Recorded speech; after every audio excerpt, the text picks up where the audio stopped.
Hi, I'm Katie Walley, Senior Director at Asda Money. For Talk Money Week this year, we have partnered with StepChange, the UK's leading debt charity, to talk about the importance of talking about your finances. Each day for Talk Money Week, I'll be meeting with lots of different experts to talk about a range of topics, from relationships and finances to how finances can impact your health.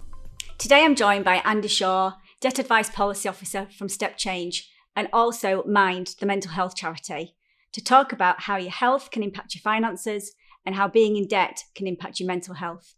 Let's get started. Do you feel there is a link between mental health and financial issues? There's definitely a link, and it's something that we see repeatedly in the sort of studies that we do of our own clients. So the concerning thing about mental health and money problems is that they sort of feed off one another. So if you have mental health problems, that can make your financial difficulties worse, and your financial difficulties themselves can be a driver of worsening mental health. So what we very often see is people who are managing both of these things ending up in a sort of negative spiral where they're both driving one another down and ending up in a situation that just gets worse and worse over time. And how did the pandemic impact people who were experiencing mental health problems in terms of their finances? So we know that the pandemic brought about a load of new financial pressures for people. Lots of people suffered a big drop in income. And when you combine that with things like rising utility bills and housing costs, then a lot of people found themselves in a financially much worse position than they'd been in previously. As we said, that potentially has knock-on impacts on people's mental health and actually starts to make that worse as well. So an awful lot of people found that the pandemic not only impacted them financially, but also potentially in their mental health as well. And of course, when you combine that with factors like being less able to get medical help for mental health issues because of the pressures on the health service, then that only exacerbated the difficulty for a lot of people. For sure. And what advice would you give somebody that's worrying about their finances and it's impacting their mental health? What would you tell them would be the right next steps to take?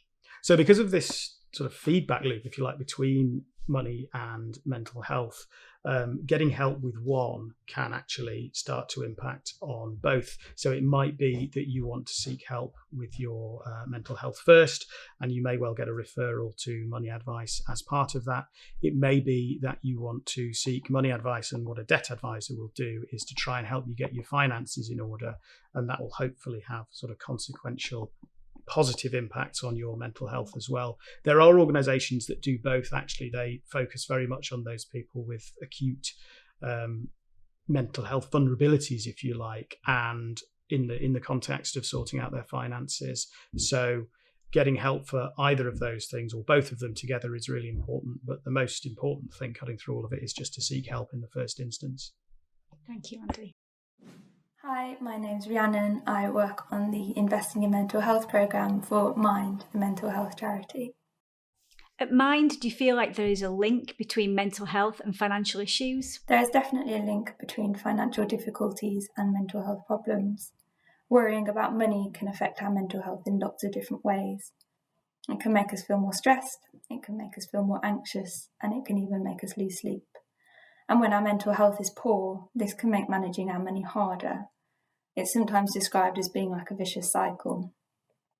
So, for example, if we're feeling low or depressed, we might avoid doing the things that we usually do to stay on top of our money, whether that's opening bills or making phone calls to the energy company.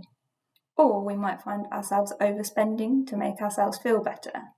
And this can have a knock-on effect. If you're overspending or if you're avoiding, this can make you feel more stressed and more anxious than you did in the first place. How did COVID-19 affect those with mental health problems and their financial concerns?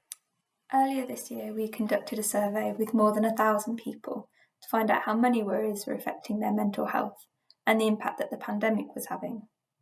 More than a third of respondents told us that their incomes had gone down during the pandemic, and 80% of people said that their mental health had gotten worse during coronavirus.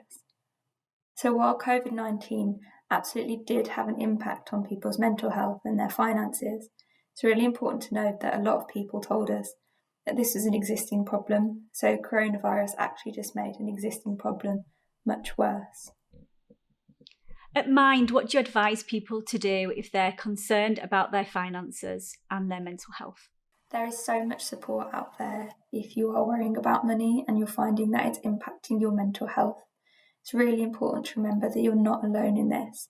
If you are struggling, there are lots of organisations and places you can go to and things that you can also do yourself, which might help.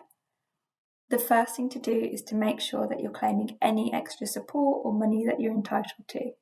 You could find out if you're eligible for benefits on the government website or by using a benefits calculator. You could also try ringing your energy supplier because sometimes they have schemes for people on low incomes. If you struggle with organising your finances or find yourself avoiding looking at bills or important documents, try putting all your important documents in one place. This could be things like bank statements, pay slips, energy bills, phone bills, and then you can find someone that you're close to and that you don't mind going through these things with, and you could sit down together at a set time and look at them so that you're not on your own.